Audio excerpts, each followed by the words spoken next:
Үміткерлер келеді, үйсіп үміттерін ақтамайды. Алдында да Сабрина мен сізге айтқан болатынмын, үмітіңіз ақталмай қалатын сияқты.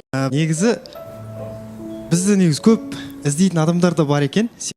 Сен үйленуге дайын емессің дейді да. Мен енді өзімнің жан жарымды әлі кездестірмесем, мен қайтып содан кейін мына жерде қандай қыз шықса да Шерхан бір рет сөзін сөйлеген емес. Хотя мына жерде қыз кінәсіз болып тұрса да. Және де мына эфирдің сыртында жоқ құзақта тұр. Эфирдің сыртында былай айтқан сөзі бар. Сен мына жерде кінәлі болдың ғой, негізі бірақ сенің сөзіңді сөйледім деген естіп қалғаным бар. Сондықтан мен уже білдім что әйелдер қауымына деген реніші қараңыздар. Жоқ, қараңыздар, Шерханның негізі қыздармен сөйлесуде, қыздардың көңілін таудан ұстасы негізі. Жоқ, көңілін тауып тастап кетудің ұстасы деп айтсайшы. Осы жеріне қосам. Бес қостым. Бүгін Алматыда погода прям кайф болып тұр. Бірақ мен бүгін айтайын ба, 100 рет түшкірдім. Бір дүниеге менде аллергия болып жатыр. Но білмеймін не нәрсе екен. Негізі мен кішкентай кезімнен бері ешқандай затқа аллергиям жоқ тұғын. Бірақ уже өскеннен кейін, короче, көп затқа аллергия пайда болды менде.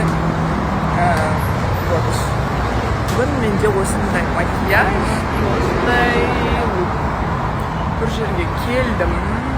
Но қай жер екенін білмеймін. Біраз уақыттан кейін бұйырса. Вот. Дала кайф болып тұр, ыстық болды. Біз әңгімені айтып отырып бітірдік. Мынаны қарасаңыздаршы. Прям күшті болып тұр.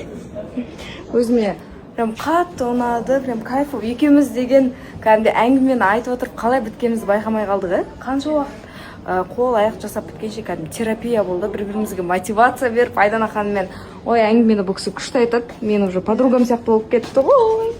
Рахмет, көп-көп. Күшті болып жасап бердіңіз. Прям мына қараңыздаршы, френч тайшын тез-ақ спокойно ысып береді ғой. Күшті болып қалды, рахмет жан. Айданаға келіңіздер, прям идеально жасап береді тез-ақ. 8.000 теңге маникюр. Негізі көп жақта одан да қымбат қой. Прям күшті.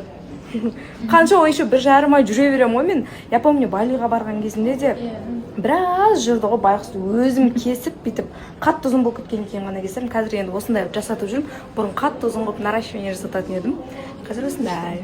Сүтіп балам екеуміз садиктен қайтамыз күнде. Ана садикке апарады, әке садиктен алады. Постоянно гүл аламыз осы жолда. Аныма апарам, әжеме апарам деп. Күнді ұсталады. Кімге әкелетсің балам? Анаңа апарасың ба? Күнді қайсы көрсетші? Ұсталады. Сен де тасыма дейсің ғой мені.